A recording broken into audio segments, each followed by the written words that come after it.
வணக்கம். நீங்கள் இணைந்து கொள்வது நியூஸ் போஸ்டின் இரவு 8 மணி பிரதான செய்தியுடன்.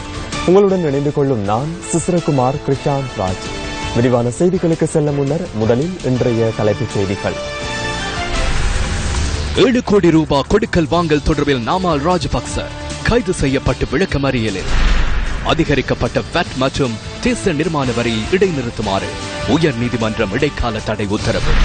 உயர்நீதிமன்றத்தின் இடைக்கால தடை உத்தரவு அரசு வருமானத்திற்கு பாதிப்பு இல்லை என பிரதமர் தெரிவிப்பு. நிலக்கரி கொடுக்கல் வாங்கலுடன் தொடர்புடையவர்களுக்கு எதிராக நடவடிக்கை எடுக்குமாறு எதிர்க்கட்சி செயற்பாட்டாளர்கள் கோரிக்கை. போதைப்பொருள் ஒழிப்பு தேசிய திட்டத்தை அடுத்த வருடம் முதல் புதிய வியூகத்தில் முன்னெடுக்க உள்ளதாக ஜனாதிபதி மைத்ரிபால சிறிசேன தெரிவித்தார். புத்தளத்தில் இன்று இடம்பெற்ற நிகழ்வொன்றில் கலந்து கொண்டு உரையாற்றும் போது ஜனாதிபதி இதனை கூறினார்.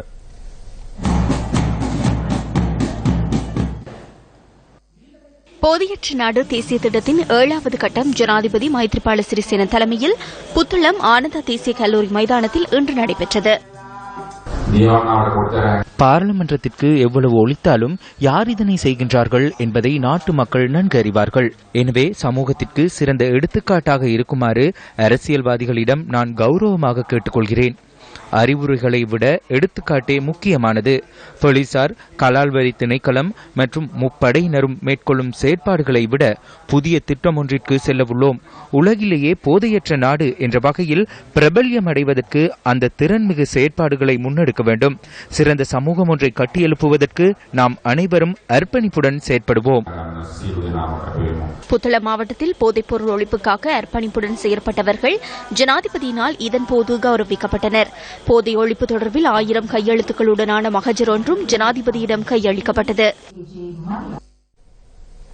கோப் குழுவில் உள்ள ஐக்கிய தேசிய கட்சியின் உறுப்பினர்கள் தமது பொறுப்புகளை சுயாதீனமாகவும் ஏற்றுக்கொள்ளக்கூடிய வகையிலும் நிறைவேற்ற வேண்டும் என இலங்கை வணிக சபையின் முன்னாள் தலைவர் சந்திரா ஜெயரத்ன கடிதம் ஒன்றின் மூலம் கோரிக்கை விடுத்துள்ளார். ஜனவரி 8ஆம் திகதி மற்றும் பொது தேர்தலின் போது அரசியல் மாற்றத்திற்கு காரணமான நல்லாட்சி, ஊழலை ஒழித்தல் மற்றும் வீண் விரயங்களை தடுத்தல் போன்ற விடயங்களை வாக்காளர்கள் தொடர்ந்தும் எதிர்பார்த்திருப்பதாக அவர் அனுப்பியுள்ள கடிதத்தில் தெரிவிக்கப்பட்டுள்ளது. இதனை ஒருபோதும் மறந்துவிட முடியாது என்றும் அவர் குறிப்பிட்டுள்ளார். கோப் குழுவில் உள்ள ஐக்கிய தேசிய கட்சியின் உறுப்பினர்கள் அன்று எதிர்க்கட்சியில் இருந்தபோது அநீதியான முறையிலும் ஏற்றுக்கொள்ள முடியாத நிலையிலும் முன்னாள் பிரதம நீதியரசருக்கு எதிராக நம்பிக்கையில்லா பிரேரணை கொண்டுவரப்பட்ட போது எதிர்ப்பு தெரிவித்ததாக சந்திரா ஜெயரத்ன நினைவு கூறியுள்ளார். அந்த நிலைப்பாட்டிலேயே மத்திய வங்கியின் முறைகள் விநியோகம் தொடர்பில் விசாரணைகளை முன்னெடுக்க வேண்டும் என சந்திரா ஜெயரத்ன ஐக்கிய தேசிய கட்சியின் உறுப்பினர்களிடம் கேட்டுக் கொண்டுள்ளார். சரியா அல்லது தவறா என்பது தொடர்பில் தீர்மானம் வழங்குவது கோப் குழுவின் செயற்பாடு அல்ல என்ற போதிலும் குறித்த விடயங்கள் தொடர்பில் விசாரணைகளை மேற்கொண்டு சட்ட நடவடிக்கை எடுப்பதற்கான முயற்சிகளை மேற்கொள்ள வேண்டும் என அவர் குறிப்பிட்டுள்ளார். அதன்படி 2015ஆம் ஆண்டு பிப்ரவரி மாதம் 27ஆம் திகதி மற்றும் 2016ஆம் ஆண்டு மார்ச் மாதம் 29 மற்றும் 31ஆம் திகதிகளில் இடம்பெற்ற மத்திய வங்கியின் முறைகள் விநியோகம் தொடர்பில் விசாரணைகள் மேற்கொள்ள வேண்டும் என சந்திரா ஜெயரத்ன சுட்டிக்காட்டியுள்ளார். நீதிச்சபையின் அனுமதியின்றி பிரதமருடைய தீர்மானத்தை மாத்திரம் கருத்தில் கொண்டு மத்திய வங்கியின் ஆளுநரால் மேற்கொள்ளப்பட்டுள்ள கொடுக்கல் வாங்கல் மற்றும் தனது மருமகனுக்கு சொந்தமான நிறுவனத்தை இந்த கொடுக்கல் வாங்கலுடன் நேரடியாக தொடர்பு படுத்தியமை, ஊழியர் சேமலாப நிதியத்துடன் மேற்கொள்ளப்பட்ட நேரடி கொடுக்கல் வாங்கல் ஆகியவற்றை நாட்டின் சிவில் சமூகம் ஏற்றுக்கொள்வதில்லை எனவும் அவர் குறிப்பிட்டுள்ளார். எனவே நாட்டின் எதிர்காலம் மற்றும் எதிர்கால சந்ததியினரின் நலனை கருத்தில் கொண்டு சமூக, அரசியல் மற்றும் பொருளாதார நிலைமைகள் தொடர்பில் சிந்தித்து செயற்பட வேண்டும் எனவும் சந்திரா ஜெயரத்ன குறிப்பிட்டுள்ளார். அவ்வாறான செயற்பாடுகள் மூலமே சர்வதேச மட்டத்தில் நாட்டை ஏற்றுக்கொள்ளும் நிலைமை ஏற்படும் எனவும் வாக்காளர் மத்தியில் நம்பிக்கை ஏற்படும் எனவும் இலங்கை வணிக சபையின் முன்னாள் தலைவர் தனது கடிதத்தில் மேலும் குறிப்பிட்டுள்ளார். இலங்கை மத்திய வங்கியில் 24 லட்சம் ரூபாய் திருடப்பட்டுள்ளதாக தற்போது அதிகம் பேசப்படுகின்றது. இலங்கை மத்திய வங்கியில் அளிப்பதற்கு வைக்கப்பட்டிருந்த 24 லட்சம் நாணயத்தாள்கள் அங்கு பணியாற்றிய ஊழியர் ஒருவரினால் திருடப்பட்டுள்ளதாக இன்று சில பத்திரிகைகளில் செய்தி வெளியிடப்பட்டிருந்தன. சந்தேக நபர் கைது செய்யப்பட்டு விளக்கமறியலில் வைக்கப்பட்டுள்ளதாக அதில் குறிப்பிடப்பட்டிருந்தது.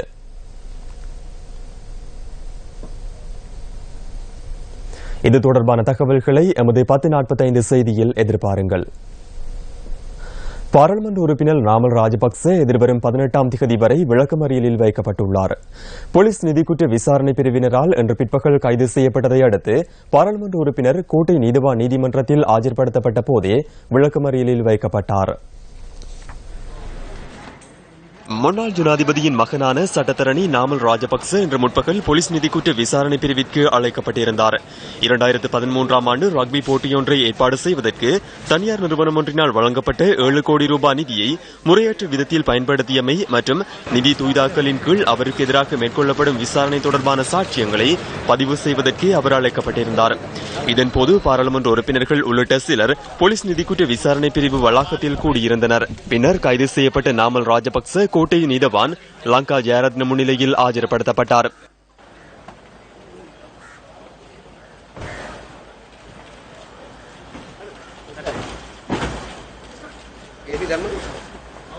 இந்த கொடுக்கல் வாங்கல் தொடர்பில் குறித்த நிறுவனம் எந்தவித முறைப்பாடுகளையும் செய்யவில்லை என நாமல் ராஜபக்ச சார்பில் ஆஜரான சட்டத்தரணிகள் வாதிட்டனர். முறைப்பாடு செய்யாவிடனும் வாக்குமூலம் வழங்கியுள்ளதாக போலீஸ் நிதிக்குற்ற விசாரணை பிரிவு தெரிவித்தது. இந்த வாக்குமூலம் முறையாக வழங்கப்படவில்லை என சந்தேக நபரின் சட்டத்தரணிகள் வாதிட்டனர். அவ்வாறாயின் முறையாக அந்த வாக்குமூலத்தை மீண்டும் பெற்றுக் கொள்ளுமாறு நீதவான் இதன்போது குறிப்பிட்டார். அதற்கு 1 வார கால அவகாசம் வழங்கிய நீதிமன்றம் அதுவரை நாமல் ராஜபக்சவை விளக்கமறியலில் வைக்குமாறு உத்தரவிட்டது. இதேவேளை முன்னாள் பாதுகாப்பு செயலாளர் கோட்டாபய ராஜபக்ச இன்று முற்பகல் போலீஸ் நிதிக்குற்ற விசாரணை பிரிவிற்கு அழைக்கப்பட்டிருந்தார். DA ராஜபக்ச மன்றத்திற்கு நிதி பயன்படுத்தியமை தொடர்பில் வாக்குமூலம் பெற்றுக் கொள்வதற்கு அவர் அழைக்கப்பட்டிருந்ததுடன் 2.5 மணித்தியாலங்கள் அவரிடம் வாக்குமூலம் பெறப்பட்டது. ஒன்றிணைந்த எதிர்க்கட்சியின் முக்கிய உறுப்பினர்கள் சிலர் விரைவில் கைது செய்யப்பட உள்ளதாக அரசாங்கத்தின் அமைச்சர்கள் சிலர் கூறியுள்ளதாக அண்மையில் ஒன்றிணைந்த எதிர்க்கட்சியின் உறுப்பினர்களின் ஊடக சந்திப்பொன்றில் கூறியிருந்தனர். இதுகுறித்து முன்னாள் பாதுகாப்பு செயலாளர் என்ற வகையில் நீங்கள் என்ன கூறுகின்றீர்கள்? அமைச்சர்கள் அவ்வாறு கூறுவதாக அமைச்சர்களின் தேவைக்காகவே வாரான கைதுகள் இடம்பெறுகின்றன. ஒன்றிணைந்த எதிர்க்கட்சியின் பயணத்திற்கு நீங்கள் ஒத்துழைப்பு வழங்குவீர்களா? நான் அரசியல்வாதி அல்ல.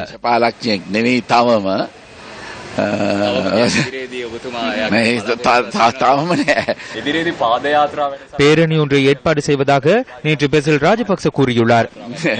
அதனுடன் தொடர்புபடுவதில்லை, எனினும் நடந்து செல்வது சிறந்ததாகும். ஐக்கிய மக்கள் சுதந்திர கூட்டமைப்பின் பாராளுமன்ற உறுப்பினர் குமார வெல்கம இன்று முற்பகல் போலீஸ் நிதிக்குற்ற விசாரணை பிரிவிற்கு அழைக்கப்பட்டிருந்தார்.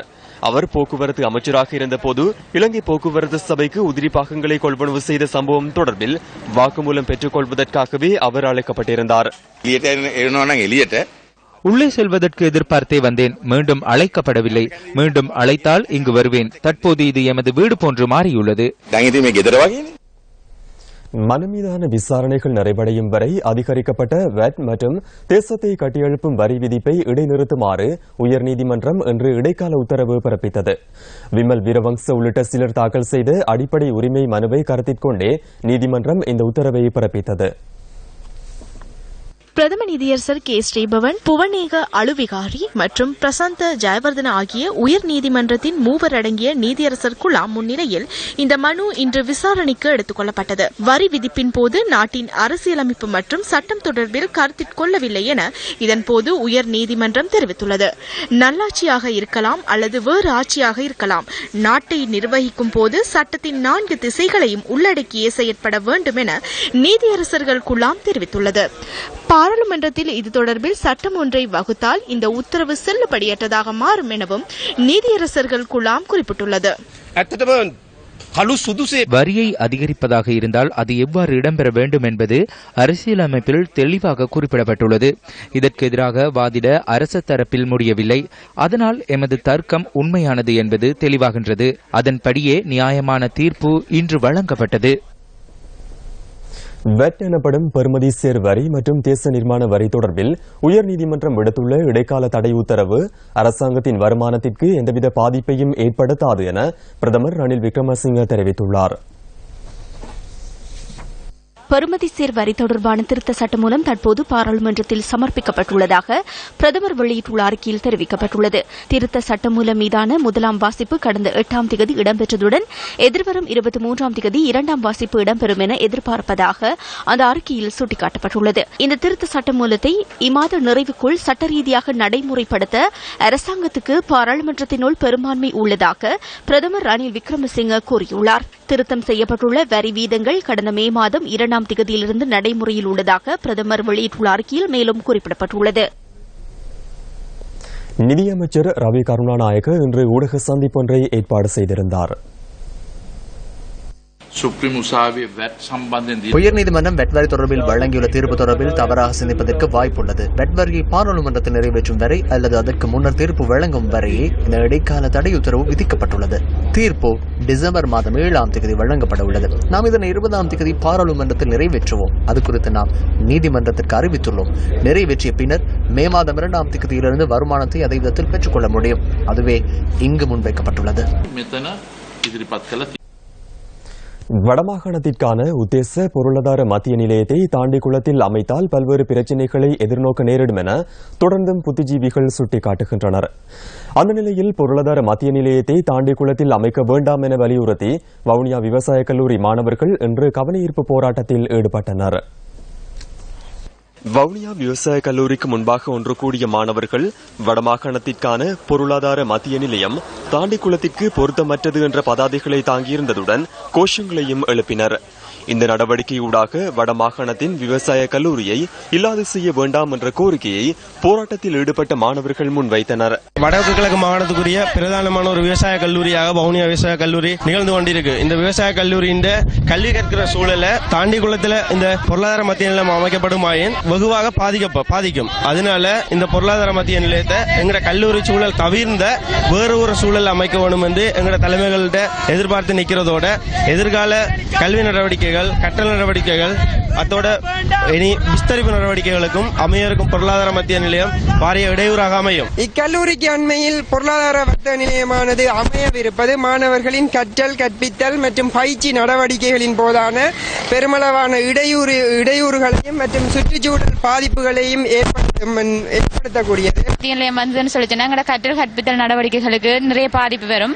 அதோட எங்களோட தாவரங்களுக்கு பெஸ்ட் அண்ட் டிசீஸ் கூடுதலா இருக்கிறதுனால இதை நாங்க அமைக்க வேணாம்னு சொல்லல, வேற இடத்துக்கு அமைங்கன்னு சொல்லி நாங்கள் கேட்டுக்கொள்றோம்.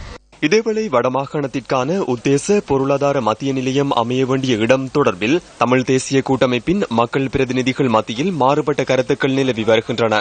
பொருளாதார மத்திய நிலையம் ஓமந்தை பகுதியிலேயே அமைக்கப்பட வேண்டும் என வடமாகாண முதலமைச்சர், பாராளுமன்ற உறுப்பினர் சிவசக்தி ஆனந்தன், விவசாய அமைப்புகளின் பிரதிநிதிகள் மற்றும் புத்திஜீவிகள் வலியுறுத்துகின்றனர். எனினும் ஏற்கனவே மேற்கொள்ளப்பட்ட தீர்மானத்தை கவனத்திற்கொள்ளாது தமிழ் தேசிய கூட்டமைப்பின் சில உறுப்பினர்கள் பொருளாதார மத்திய நிலையம் தாண்டிக்குளத்தில் அமைக்கப்பட வேண்டும் என தற்போது கூறி வருகின்றனர். எவ்வாறாயினும் வடமாகாணத்திற்கான உத்தேச பொருளாதார மத்திய நிலையத்தை ஓமந்தையில் அமைப்பதற்கு 2010ஆம் ஆண்டு நடைபெற்ற வவுனியா மாவட்ட ஒருங்கிணைப்பு குழு கூட்டத்தின் போது தீர்மானிக்கப்பட்டது. இதில் வடமாகாணத்திற்கான உத்தேச பொருளாதார மத்திய நிலையம் ஓமந்தை பகுதியில் அமைக்கப்பட வேண்டும் என்ற திட்டம் உள்ளடக்கப்பட்டிருந்தது. நகர அபிவிருத்தி அதிகார சபையினால் 2009ஆம் ஆண்டு வவுனியா மாவட்டத்திற்காக வெளியிடப்பட்ட அபிவிருத்தி திட்ட வரைவிலும் பொருளாதார மத்திய நிலையத்தை ஓமந்தையில் ஸ்தாபிப்பது தொடர்பில் மிக தெளிவாக குறிப்பிடப்பட்டுள்ளது. பொருளாதார மத்திய நிலையத்தை ஓமந்தையில் அமைப்பதற்கான காணியை பெற்றுக் கொள்வதில் எந்தவித தடையும் இல்லை என்பதை பாராளுமன்ற உறுப்பினர் மாவே சேனாதிராஜாவுக்கு தெளிவுபடுத்தியதாக வடமாகாண முதலமைச்சர் சி.வி. விக்னேஸ்வரன் நேற்றைய தினம் நியூஸ் ஃபர்ஸ்டுக்கு கூறினார். நகர அபிவிருத்தி அதிகார சபையின் அனுமதி கிடைக்க வேண்டும் என்ற விடயம் உள்ளிட்ட சில பிழையான தகவல்கள் அவர்களுக்கு கொடுக்கப்பட்டிருந்ததாக வடமாகாண முதலமைச்சர் தெரிவித்தார். எவ்வாறாயினும் ஓமந்தை கிராமப்புற பகுதி என்பதால் நகர அபிவிருத்தி அதிகார சபைக்கு தொடர்பு இல்லை என சி.வி. விக்னேஸ்வரன் தெரிவித்தார். ஓமந்தையில் உள்ள 20 ஏக்கர் காணியை பெற்றுக் கொள்வதில் எந்தவித பிரச்சினையும் இல்லை என்பதை மாவை சேனாதிராஜாவிடம் எடுத்துக் கூறியதாகவும் சி.வி. விக்னேஸ்வரன் தெரிவித்தார். குறித்த காணியை கட்டாயம் பெற்றுக்கொள்ள முடியும் எனவும் வவுனியா மாவட்ட அரசாங்க அதிபராக செயற்பட்ட PSM சார்ல்ஸ் இது தொடர்பில் சக்தி டிவியூடாக சகல தகவல்களையும் வெளியிட்டமையை எடுத்துக் கூறியதாகவும் வடமாகாண முதலமைச்சர் தெரிவித்தார். இதேவேளை உறுப்பினர்கள் தேர்வு தொடர்பில் அறிந்து வருவதாகவும் இதுவரை 12 பேர் ஓமந்தை என குறிப்பிட்டுள்ளதாகவும் ஏனையவர்களின் விவரம் கிடைக்கவில்லை எனவும் வடமாகாண முதலமைச்சர் சி.வி. விக்னேஸ்வரன் நேற்று தெரிவித்தார்.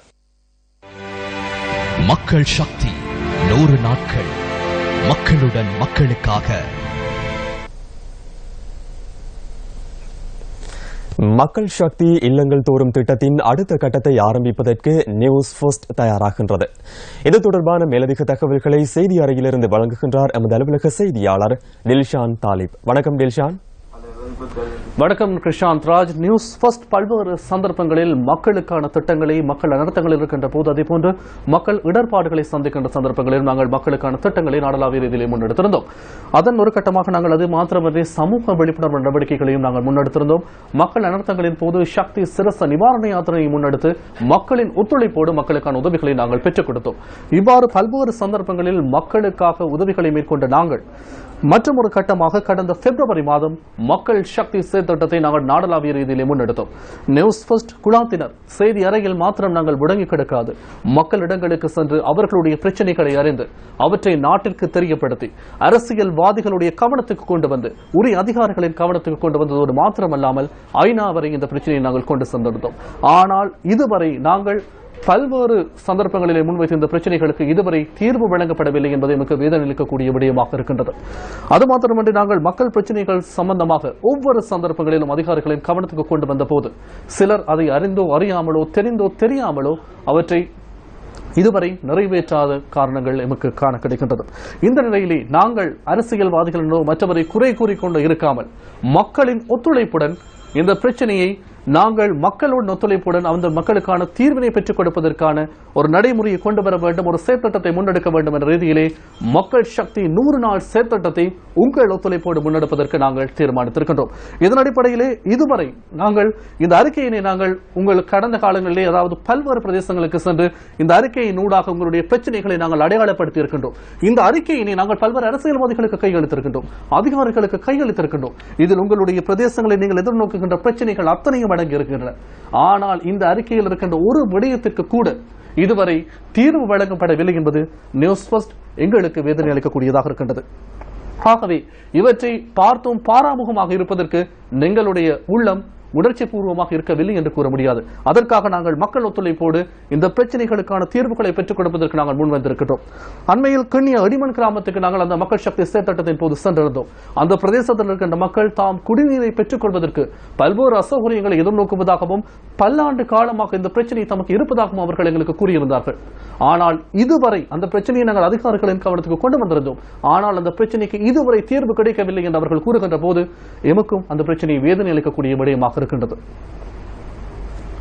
நாங்கள் 90ஆம் ஆண்டு பன்சேல 97 முள்ளிப்பத்தனையில் அகதியா கிடந்து நாங்கள் இங்கே வந்து எங்களுக்கு தண்ணி வசதி இல்லை, குடி தண்ணீர் இல்லை, உடுவாசல் இல்லை. நாங்கள் இப்படி அலால்பட்டு கிடக்கோம். ஆட்டு பைப்பு சொன்னாங்க, அதுவும் வேலை செய்யுதுங்களே, தண்ணியும் இல்லை. நாங்கள் குளத்தை தூக்கிட்டு அங்கே போகணும் தண்ணிக்கெல்லாம். கிணறுலாம் பாசி பிடிச்சிட்டு குடிக்க தண்ணி இல்லை. அதாவது இந்த மக்கள் சக்தி 100 நாள் செயற்திட்டத்துக்கு உங்களுடைய ஒத்துழைப்புகளை எங்களோடு பெற்றுக்கொள்வதற்காக, உங்களுடைய ஒத்துழைப்புகளை எவ்வித தடையுமின்றி பெற்றுக்கொள்வதற்காக நாங்கள் மக்கள் சக்தி செயலகம் ஒன்றை நியூஸ் ஃபர்ஸ்ட் மக்கள் சக்தி செயலகம் என்ற ரீதியிலே நாங்கள் ஆரம்பித்திருக்கின்றோம்.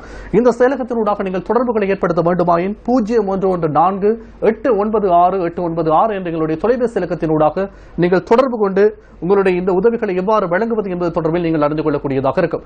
அதாவது நீங்கள் தொடர்பு கொள்கின்ற போது உங்கள் பணம் ரீதியாகவோ எங்களுக்கு இந்த மக்களுடைய பிரச்சனைகளை தீர்ப்பதற்கான உதவிகளை வழங்க முடியும் அல்லது பொருட்கள் ரீதியாக வழங்க முடியும். அது மாத்திரமன்றி வெளிநாடுகளில் இருக்கின்ற சகோதரர்கள், அதாவது பலர் நாங்கள் கடந்த காலங்களிலே மக்கள் சக்தி செயற்திட்டத்தை முன்னெடுக்கும் பொழுது எங்களுடைய தொலைபேசி அழைப்பினை மேற்கொண்டு கூறியிருந்தார்கள். இந்த பிரச்சனைகளுக்கு இந்த தீர்வுகளை வழங்குவதற்கு நாங்கள் எவ்வாறு எங்களுடைய ஒத்துழைப்புகளை வழங்கியது என்று அவர்கள் கூறியிருந்தார்கள். ஆகவே இந்த எங்களுடைய மின்னஞ்சல் முகவரி இருக்கின்றது 100days@maharaja.lk எங்களுடைய மின்னஞ்சல் முகவரியின் ஊடாக உங்கள் மின்னஞ்சல்களை அனுப்பி எங்களுக்கு உதவிகளை வழங்குவதற்கான உங்களுடைய கோரிக்கைகளையும் எவ்வாறு ஆலோசனைகள் நீங்கள் பெற்றுக்கொள்ளக்கூடியதாக இருக்கும். அது மாத்திரமன்றி கடிதங்கள் ஊடாக கூட எங்களுடைய கோரிக்கைகளை உங்களுடைய ஒத்துழைப்புகளை எங்களுக்கு வழங்கக்கூடியதாக இருக்கும். மக்கள் சக்தி செயலகம், நியூஸ் ஃபர்ஸ்ட், இலக்கம் 45-3 பிரேப்ரூக் பிளேஸ், கொழும்பு 2 என்ற எங்களுடைய முகவரியோடு உங்களுக்கு தொடர்பு கொள்ளக்கூடியதாக இருக்கின்றது. இது தொடர்பான மேலதிக தகவல்களை இரவு 10:30 இன்றிலிருந்து நாங்கள் உங்களுக்கு கொண்டு வருவதற்கு தயாராக இருக்கின்றோம். ஆகவே நீங்களும் எங்களோடு இணைந்திருங்கள். இது தொடர்பான மேலதிக தகவல்களை அறிந்து கொள்வதற்காக நாங்கள் பிரதான கலையகத்தோடு தொடர்பை ஏற்படுத்துகின்றோம். பிரசாந்த் ராஜ், வணக்கம்.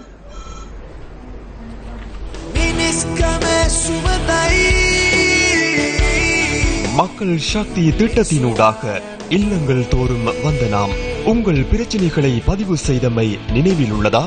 மக்களுடன் இணைந்து உங்கள் பிரச்சனைகளை தீர்ப்பதற்கு நாம் தயார். மக்கள் சக்தி 100 நாட்கள், மக்களுடன் மக்களுக்காக. நன்றி டில்ஷான். இனி மேலும் சில உள்நாட்டு செய்திகள். பதுளை புவகுடமுள்ள பகுதியில் உள்ள 14 வீடுகளில் தீ பரவியுள்ளது. நேற்றிரவு 9 மணி அளவில் தீ பரவியுள்ளதாக எமது பிராந்திய செய்தியாளர் தெரிவித்தார். குறித்த வீடுகளில் வசித்த 59 பேர் தங்களின் உறவினர்கள் வீடுகளில் தங்கியுள்ளனர். பதுளை தீயணைப்பு பிரிவினரும் பதுளை போலீசாரும் தீயினை கட்டுப்பாட்டுக்குள் கொண்டு வந்துள்ளனர்.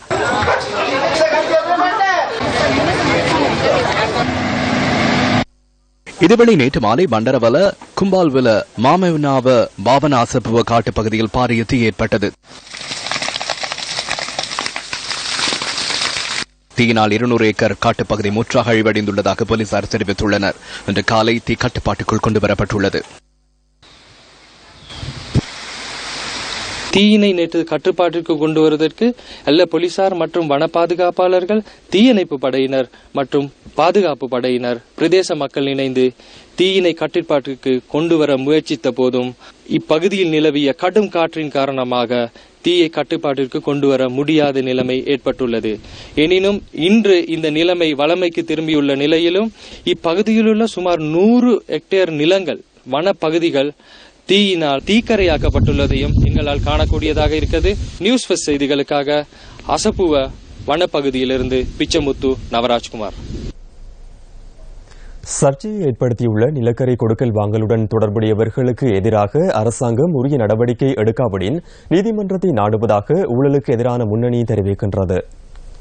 நிலக்கரி கொடுக்கல் வாங்கல் குறித்து எடுக்கவுள்ள எதிர்கால நடவடிக்கைகள் தொடர்பில் ஊழலுக்கு எதிரான முன்னணியின் உறுப்பினர்களுக்கும் மின்சக்தி மற்றும் மீள் புதுப்பித்தல் சக்தி அமைச்சருக்கும் இடையில் இன்று கலந்துரையாடல் ஒன்று நடைபெற்றது. நீதிமன்ற தீர்ப்பினால் பாரிய குற்றச்சாட்டு விலைமனு குழுவிற்கு சுமத்தப்படவில்லை. அதேபோன்று கணக்காய்வாளர் நாயகத்தின் அறிக்கையிலும் பல விடயங்கள் முன்வைக்கப்பட்டுள்ளன. கணக்காய்வாளர் நாயகத்தின் அறிக்கைக்கு இன்னும் மின்சக்தி மற்றும் மீள் புதுப்பித்தல் சக்தி அமைச்சினால் பதில் வழங்கப்படவில்லை. நீதிமன்ற தீர்ப்பு தொடர்பான அடுத்த கட்ட நடவடிக்கை எடுப்பதற்கு அந்த நீதிமன்ற தீர்ப்பினாலேயே குறித்த தரப்பினரின் கவனத்திற்கு கொண்டு செல்லப்பட்டுள்ளது. அதற்காக அமைச்சும் மின்சார சபையும் நடவடிக்கை எடுக்க வேண்டும். இல்லாவிடின் சிவில் அமைப்பு என்ற வகையில் இது குறித்து மீண்டும் நீதிமன்றத்தை நாட வேண்டி ஏற்படும். இன்று நடைபெற்ற கலந்துரையாடல் தொடர்பில் மின்சக்தி மற்றும் மீள் புதுப்பித்தல் சக்தி அமைச்சு அறிக்கை ஒன்றை விடுத்துள்ளது. இதுகுறித்து எதிர்காலத்தில் அமைச்சர் பாராளுமன்றத்தில் தெளிவுபடுத்த உள்ளதாக அமைச்சு குறிப்பிட்டுள்ளது. 2015 ஆண்டு நிலக்கரி கொள்வனவின் போது 1200 மில்லியன் ரூபாவை நாடு இழந்துள்ளமை தொடர்பில் நியூஸ் ஃபர்ஸ்ட் தகவல் வெளியிட்டது. இந்த கொடுக்கல் வாங்கல் தொடர்பில் தீர்மானம் எடுத்த அதிகாரிகள் அமைச்சரவையை கூட புறந்தள்ளிவிட்டு செயற்பட்டுள்ளதாக இதன்போது சுட்டிக்காட்டப்பட்டது. நிலக்கரி கொடுக்கல் வாங்கல் தொடர்பில் உயர் நீதிமன்றத்தின் தீர்ப்பு ஒன்றுள்ளது. நிலக்கரி மோசடி தொடர்பில் இவர் பொறுப்பு கூற வேண்டும் என அதில் கூறப்பட்டுள்ளது. நீதிமன்றத்தின் தீர்மானத்தின்படி தற்போது செயற்பட வேண்டும். எனினும் அந்த தீர்மானத்திற்கு ஏற்ப செயற்படும் போது அந்த நபர்கள் இன்று அமைச்சரவையில் உள்ளனர். எனவே யாருக்கு எதிராக தீர்மானத்தை நடைமுறைப்படுத்துவது?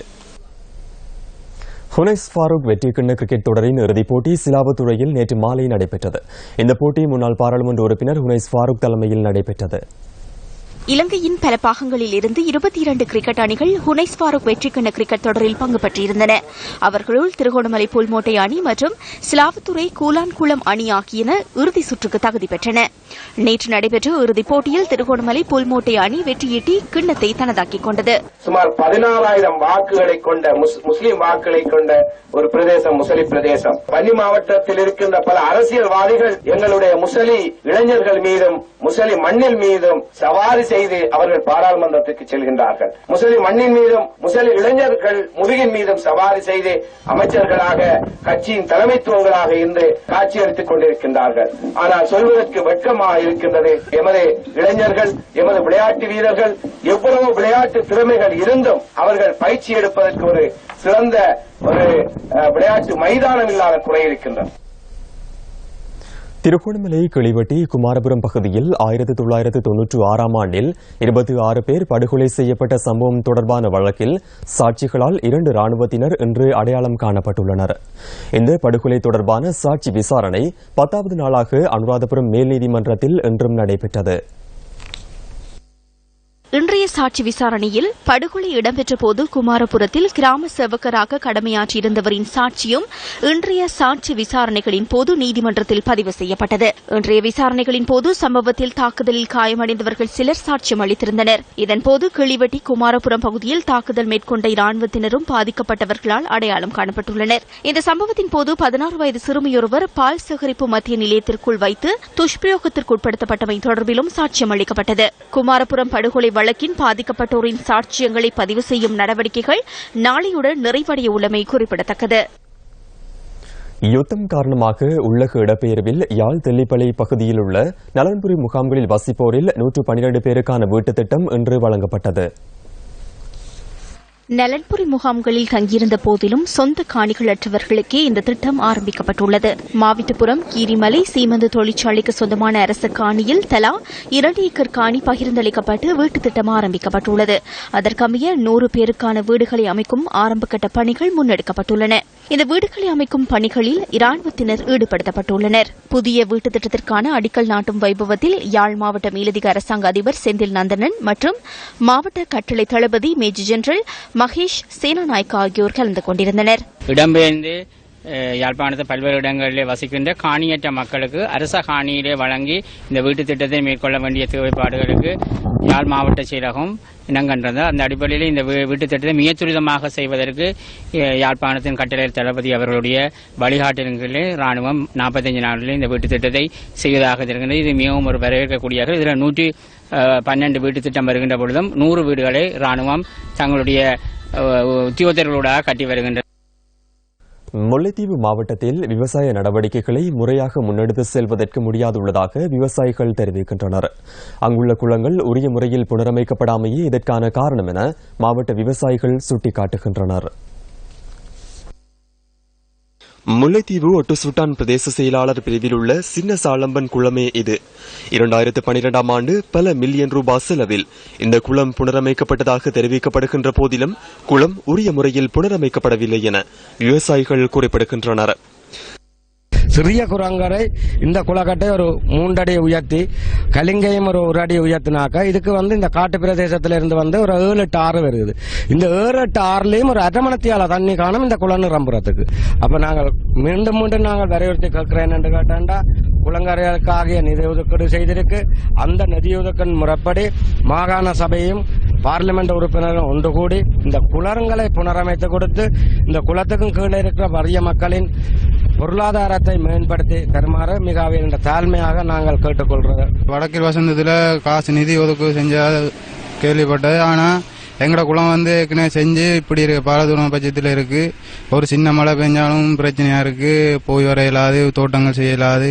இதை ஒரு பார்த்து கவனத்தில் கொண்டு செஞ்சு தருமாறு பெரும் அதிகாரியை கேட்டுக்கொள்வோம். வடக்கின் வசந்தம் திட்டத்தின் கீழ் விவசாயத்துறையை மேம்படுத்த ஒதுக்கப்பட்ட 3360 மில்லியன் ரூபாவிற்கு நேர்ந்தது என்ன? சின்ன சாளம்பன் குளம் அந்த திட்டத்தில் உள்வாங்கப்படாமைக்கான காரணம் என்ன? வடக்கின் வசந்தம் திட்டத்தில் இடம்பெற்ற மோசடி தொடர்பில் மாகாண மற்றும் பாராளுமன்ற உறுப்பினர்கள் கேள்வி கேட்பதன் மூலமே அதற்கான பதிலை பெற்றுக்கொள்ள முடியும் என விவசாயிகள் சுட்டிக்காட்டுகின்றனர். இடம்பெற்றுள்ள மோசடி தொடர்பில் மாகாண மற்றும் பாராளுமன்ற உறுப்பினர்கள் மௌனம் சாதித்து இந்த விடயத்தை தவிர்த்து வருவது மக்கள் மத்தியில் விமர்சனத்தை ஏற்படுத்தியுள்ளது. இந்திய மீனவர்கள் வாரம் 2 நாட்கள் இலங்கை கடற்பரப்பில் இழுவை படகு மூலம் மீன்பிடிக்க விடுத்துள்ள கோரிக்கையை வடக்கு மீனவர்கள் முற்றாக எதிர்ப்பதாக வடமாகாண கடற்றொழில் இணையம் தெரிவித்துள்ளது. மன்னார் மாவட்ட மீனவ கூட்டுறவு சங்கங்களின் சமாஸ் அலுவலகத்தில் இன்று இடம்பெற்ற ஊடக சந்திப்பில் வடமாகாண கடற்றொழிலாளர் இணையத்தின் தலைவர் முகமது ஆலம் இதனை குறிப்பிட்டார். இந்திய தரப்பினால் முன்வைக்கப்பட்டிருக்கின்ற வாரத்தில் 2 தினங்கள் அல்லது வருடத்தில் 75 நாட்கள் இலங்கை கடற்பரப்பில் இழுவை மடிகளை கொண்டு தொழில் செய்ய அனுமதிக்குமாறு இலங்கை அரசிடம் இந்திய தரப்பு முன்வைத்திருக்கின்ற கோரிக்கை வடபகுதி வாழும் மீனவர்களை வெகுவாக பாதிக்கின்றது. இத்துடன் நியூஸ் ஃபர்ஸ்டின் இரவு 8 மணி பிரதான செய்தி நிறைவு பெறுகின்றது. மீண்டும் சந்திக்கலாம் நியூஸ் ஃபர்ஸ்டின் 10:45 பிரதான செய்தியில். வணக்கம்.